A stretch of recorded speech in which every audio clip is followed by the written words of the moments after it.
assim, isso foi um processo, né? Assim, um processo que ocorreu ao longo dos anos, da década, assim, no final da década de 80.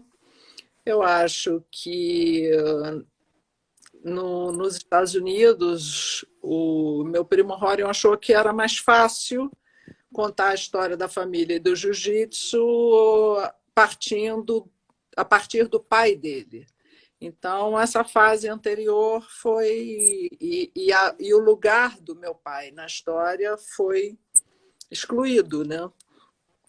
Então, só que isso compromete completamente a veracidade da própria história e, obviamente, que mexe com a identidade de todos os filhos do meu pai, de todos os meus irmãos, né?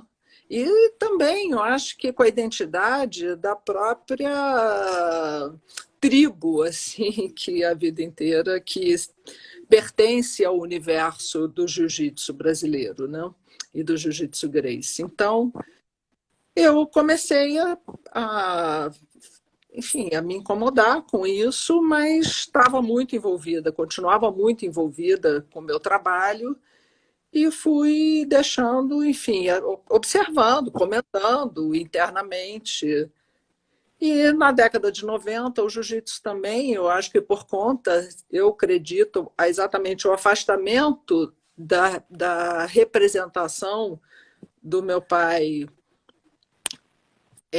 no esporte, o jiu-jitsu começou a ficar visto e a perder a relação com a filosofia, exatamente o que ele representava, que ele era um sábio, humanista, ele era um homem que tinha todo um pensamento, uma postura e uma escala de valores que fundamentavam assim filosoficamente a luta e o esporte, né? E que, tirando isso, o que fica? Fica uma eficiência técnica, fica uma prática sem, quase que sem sentido e objetivo, porque para o meu pai, o jiu-jitsu era um meio de evoluir, um meio de se tornar uma pessoa mais segura, mais preparada para enfrentar a vida, e espiritualmente tinha um aspecto assim, evoluir no sentido espiritual.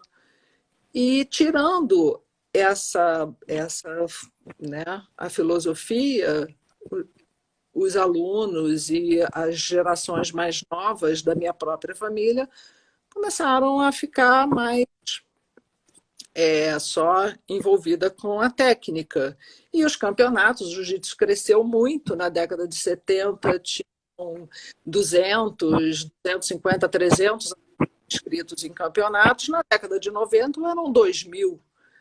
Então, quando o jiu-jitsu explodiu assim no Brasil e no exterior também, começou a ficar muito famoso porque demonstrou uma eficiência, que o Ultimate, o Royce, enfrentando lutadores muito maiores, muito mais pesados e técnicos, e campeões de outras modalidades de luta, e fazendo aqueles homens ficarem completamente imobilizados por um golpe, por uma chave de braço ou por um estrangulamento. Isso trouxe criou um novo paradigma no mundo da luta, no mundo inteiro. As pessoas nunca tinham visto aquilo, não conheciam aqueles golpes. Então foi um fenômeno, assim, isso realmente modificou o que até então no mundo se conhecia sobre luta, né? E a década de 90 começou a ter muita briga e exibicionismo e vaidade e aquelas, né, confusões de jovens brigando e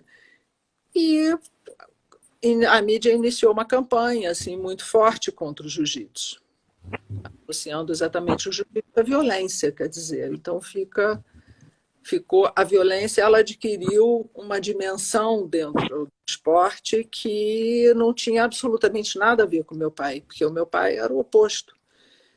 Ele, ele era um homem que já tinha alcançado um nível de sabedoria, de tranquilidade, que o jiu-jitsu para ele já ele nem apoiava mais o envolvimento da família nos eventos de luta, sim, sem que de, de vale tudo e de confrontos assim, sem regras, né?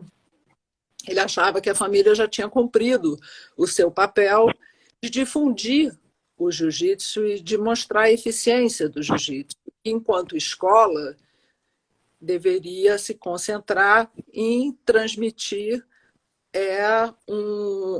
em se dedicar nos aspectos educacionais, né, comportamentais, e de difundir mais essa questão da filosofia, da alimentação, da relação com a saúde, que para ele era muito importante, era indissociável.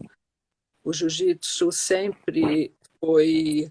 É, ele sempre colocou a saúde como um complemento do jiu-jitsu, porque o atleta, quando perde a saúde, ele fica impossibilitado de continuar praticando o esporte. E mesmo o profissional, o professor, depende, é uma prática que depende do corpo. Então, ele entendeu que sem saúde é impossível adotar o jiu-jitsu como profissão. E desde a década de 30 que ele começou a relacionar e a pesquisar e se interessar por alimentação. Ele era um naturalista, um espiritualista, e isso fez parte de toda a trajetória dele. No tanto que a biografia ela é o caminho do meu pai, é o processo de desenvolvimento da relação dele com o jiu-jitsu e do processo de abrasileiramento do jiu-jitsu. Por isso, depois se tornou jiu-jitsu brasileiro, né? Porque ele se dedicou tanto. E o fato de ter adotado como profissão e criado também, envolvido a família nessa profissão e criado uma tradição dentro da sua família, isso o jiu-jitsu foi se aperfeiçoando e foi se desenvolvendo no Brasil. Então, por isso o título do livro é Carlos Gracie, o criador de uma dinastia, por conta de ter se tornado mesmo uma tradição familiar, né, que já passou, já está na, sei lá, terceira geração